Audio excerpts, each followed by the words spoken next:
Welcome back to Hop for Pop. Today, we're diving into something every comedy lover should know, the parts of a joke. We're going to break down the 3 essential components of a joke: the premise, the setup, and the punchline. Oh, they've got a class on how to write jokes. Oh, don't take that. I dropped it after the lesson on setups. The professor is so old. But that's not all. We'll also talk about tags, what they are, how they work, and why they can make a longer joke even funnier. Oh, and don't worry, this won't be just a boring definition video. We'll walk you through each of these terms using real jokes from some of your favorite comedians. That way, you're not just learning, you're seeing these techniques in action. By the end of this video, you'll not only understand how jokes are built, but you'll also be better equipped to write your own. So stick around, let's sharpen that funny bone. I might be one of the greatest guys of all time. Like, I've got a kid in Africa. Yeah. That I feed. That I clothe. That I school. That I inoculate for 75 cents a day. Which is practically nothing, compared to what it costs to send them there.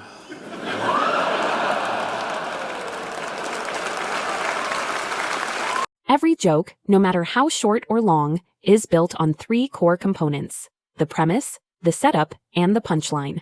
Let's start with the premise. You can think of the premise as the main idea behind your joke. It's usually a simple thought, a general observation, or even a random opinion, something basic that your entire joke will revolve around. And a lot of comedians have great jokes and they don't like, why isn't this working? It's not working because the audience does not understand the premise. That's right. So I just I'm going to make sure, if I set this premise up right, this joke will always work. So, yeah, the premise sets the stage. Next up is the setup. The setup is what builds anticipation. It plants questions in the audience's mind. It hints that something interesting is coming. It's that moment where the listener starts to wonder, wait, where's this going? A good setup gets the audience leaning in, waiting for the twist. And finally, the punchline. This is where the joke lands. It's the funniest part. The surprise, the twist, the payoff. And here's a cool tip. The further your punchline is from the premise, the more unexpected it is, the funnier the joke often becomes. Because I got married my girlfriend of 7 years. At her age, I'm going to jail. We've got examples coming up to help you really lock this in. All right, let's break this down with a classic example from the legendary Robin Williams. The hurricanes have been getting bigger and fucking bigger, and they usually give them names that don't really inspire fear. Like Hurricane Terrence does not inspire fear.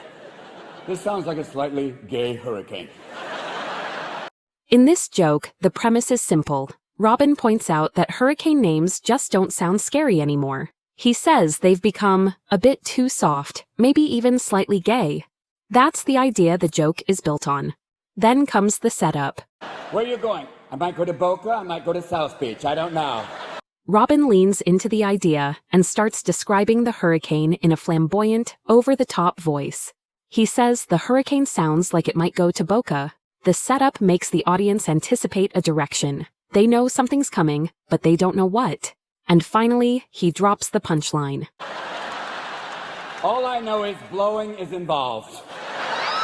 Boom. Even though the audience knew which direction this was going, they would have never expected this amazing wordplay, which is like the final blow to them. Holy shit. The premise of the joke is bold and clear. Religion has actually convinced people that there's an invisible man living in the sky. Right away, Carlin grabs your attention. That's the main thought the rest of the joke will build on.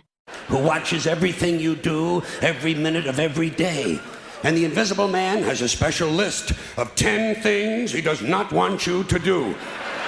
And if you do any of these 10 things, he has a special place full of fire and smoke and burning and torture and anguish where he will send you to live and suffer and burn and choke and scream and cry forever and ever till the end of time.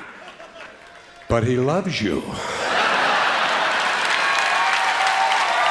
Now, at this point, you might think he's already hit the punchline. It gets a laugh, and it's hilarious, but here's the twist. That's not the punchline, it's actually a tag, A mini joke slipped in between the premise and the setup to keep the audience engaged. Then comes the setup. He loves you. He loves you and he needs money. He always needs money. He's all powerful, all perfect, all knowing, and all wise. Somehow, just can't handle money. Religion takes in billions of dollars, they pay no taxes, and they always need a little more. Carlin expands on the absurdity. He talks about how this invisible man needs money, can't manage it, and demands it from you. And finally, the punchline. Now, you talk about a good bullshit story. Holy shit. That final, holy shit, lands perfectly. It ties back to the theme, shocks the audience, and delivers the ultimate laugh.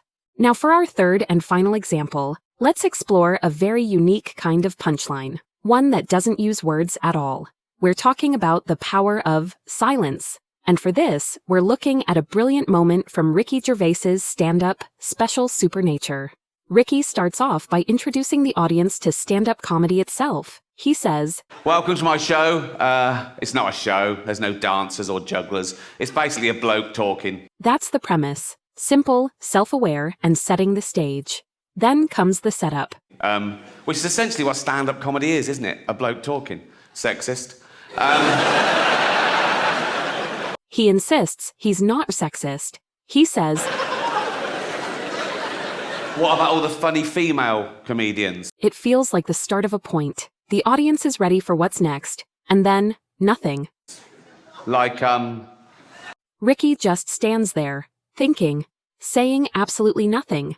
And that silence, is the punchline. The awkward pause, the audience's anticipation, the tension in the room. It all builds up into laughter. No. Right. No. But wait, he continues. He says he's kidding, then says he knows a lot of female comedians. And then again, he pauses. Another silence, another punchline. In real life, I know there are loads of funny women. Like, This example is a masterclass in timing. Thanks for watching. If you enjoyed this breakdown, don't forget to like, subscribe, and drop a comment with your favorite joke or comedian. Until next time, keep laughing, keep learning, and remember, it's all just a bloke talking.